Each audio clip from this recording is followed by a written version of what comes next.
Καλώς ήρθατε και πάλι. Σήμερα πιάνουμε ένα θέμα γνώριμο σε πολλούς οδηγούς. Εκείνος ο ήχος, ο τσιριχτός, όταν πατάμε φρένο. Τα τακάκια που σφυρίζουν. Α, ναι. Ένα πολύ συνηθισμένο θέμα. Και συχνά ενοχλητικό. Η πηγή μας είναι ένα άρθρο από το blog της performancegap.eu της 10ης Ιουλίου 2025. Λέγεται «Πότε σφυρίζουν τα τακάκια», οδηγός για το τι πρέπει να κάνεις. Σκοπός μας λοιπόν είναι να δούμε γιατί γίνεται, πότε είναι απλά, ξέρεις, ένας θόρυβος και πότε πρέπει να μας ανησυχήσει. Ακριβώς. Γιατί αυτό το σφύριγμα στην ουσία τι είναι? Δονήσεις. Πολύ υψηλής συχνότητας. Δημιουργούνται όταν το τακάκι ακουμπάει, τρίβεται πάνω στο δίσκο. Ναι, μεν μπορεί να είναι απλώς ενοχλητικό, αλλά μερικές φορές σημαίνει και κάτι παραπάνω. Ας δούμε λοιπόν τις βασικές αιτίες που λέει το άρθρο. Πρώτη, η κλασική. Φθορά. Σωστά. Η φθορά. Τα τακάκια είναι φτιαγμένα με έναν, ας πούμε, μηχανισμό προειδοποίησης. Δηλαδή, Όταν το υλικό που φρενάρει, το υλικό τριβής, φτάσει προς το τέλος του, υπάρχει ένα μικρό μεταλλικό κομματάκι, ο δείκτης φθοράς.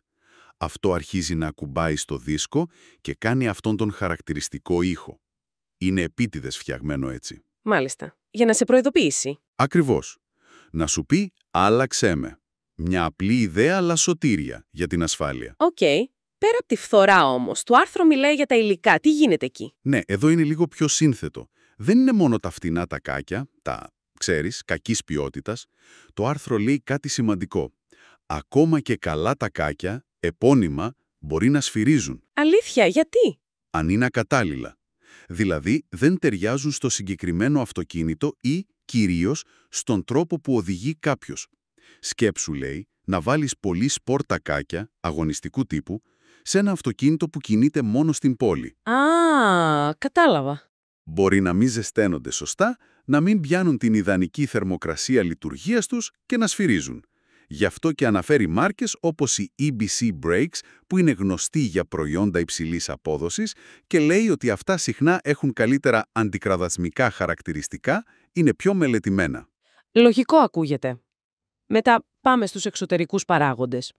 Βρωμιά, σκόνη, υγρασία. Αυτά πώς επηρεάζουν? Κοίτα, αυτά μπορούν να παγιδευτούν ανάμεσα στο τακάκι και το δίσκο. Ειδικά αν οδηγεί σε χρωματόδρομο, υποθέτω, ή μετά από βροχή. Ακριβώς. Μπαίνει η λάσπη, η σκόνη, η υγρασία μένει εκεί, αλλά συνήθως αυτός ο ήχος είναι προσωρινός. Φεύγει δηλαδή. Ναι, μετά από μερικά πατήματα του φρένου, καθαρίζει η επιφάνεια και ο ήχος σταματά. Κατάλαβα. Και φτάνουμε στην τέταρτη αιτία που ίσως δεν την πολύ σκεφτόμαστε. Η κακή εγκατάσταση. Αυτό ακούγεται λίγο πιο σοβαρό. Και είναι πολύ κρίσιμο. Μία λάθος τοποθέτηση ή αν λείπουν τα αντικραδασμικά πλακίδια. Αυτά τα λαμάκια που λένε, τα sims. Ναι, αυτά ακριβώς. Τα λεπτά αυτά ελάσματα πίσω από το τακάκι που απορροφούν δονήσεις.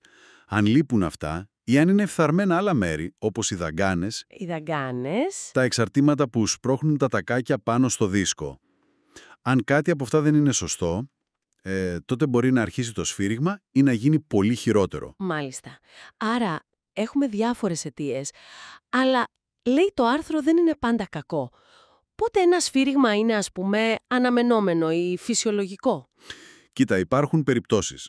Κάποια τακάκια που είναι για πολύ ψηλές επιδόσεις, για σπόρο οδήγηση, το άρθρο δίνει παραδείγματα όπως τα EBC Red Stuff ή Yellow Stuff. Ναι.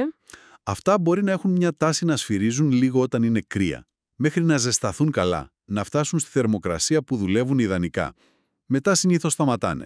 Α, είναι χαρακτηριστικό τους δηλαδή. Μπορεί να είναι, ναι. Επίσης, κάτι άλλο. Όταν βάζεις καινούργια τακάκια και δίσκους, υπάρχει μια περίοδος προσαρμογής, το στρώσιμο που λέμε, το bedding in. Α, ναι, το έχω ακούσει αυτό. Σε αυτή τη φάση που οι επιφάνειες παντρεύονται, ας πούμε, μπορεί να ακουστεί ένας ήπιος ήχος και αυτός συνήθως φεύγει σχετικά γρήγορα. Εντάξει, αυτά είναι καθησυχαστικά. Αλλά πότε ο θόρυβος πρέπει να μας ανάψει λαμπάκι? Πότε τρέχουμε συνεργείο? Εδώ πρέπει να είμαστε προσεκτικοί. Αν το σφύριγμα συνεχίζεται, δεν σταματάει, ακόμα και όταν τα φρένα έχουν ζεσταθεί καλά. Επιμένει δηλαδή. Ναι, επιμένει. Επίσης, πολύ σημαντικό, αν μαζί με τον ήχο νιώθεις και δόνηση στο πεντάλ του φρένου. Τρέμουλο. Κάτι τέτοιο, ναι. Και βέβαια, το πιο κρίσιμο, αν δεις ότι η απόδοση των φρένων έχει πέσει, ότι πατάς φρένο και το αυτοκίνητο δεν σταματάει όπως πριν, ή Τέλος, αν δεις με το μάτι ζημιά, βαθιές γραμμές στους δίσκους, τα τακάκια να φαίνονται φαγωμένα περίεργα. Εκεί δεν το συζητάς, πας για έλεγχο αμέσως. Κατανοητό. Και αν τελικά δεν είναι φυσιολογικό το σφύριγμα και πρέπει να κάνουμε κάτι. Τι λύσεις υπάρχουν σύμφωνα με το άρθρο? Οι λύσεις στοχεύουν στην αιτία, είτε να μειώσουν τις δονήσεις, είτε να διορθώσουν το πρόβλημα στη ρίζα του. Η χρήση αυτών των αντικραδασμικών πλακιδίων, των SIMS που λέγαμε, είναι μια λύση. Ή υπάρχουν και ειδικά σπρέι ή πάστες που μπαίνουν στην πλάτη του τακακιού. Βοηθάνε αυτά? Μπορούν να βοηθήσουν, ναι.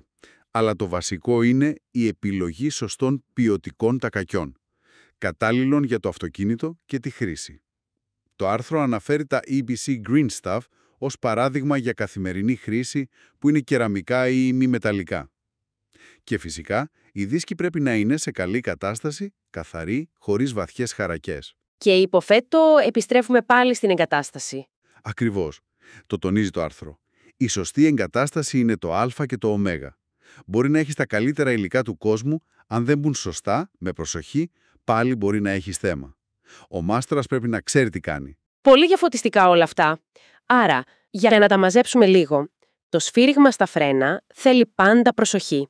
Μπορεί να ο δείκτης φθοράς, μπορεί κάτι προσωρινό, αλλά μπορεί και κάτι πιο σοβαρό με τα υλικά ή τη τοποθέτηση.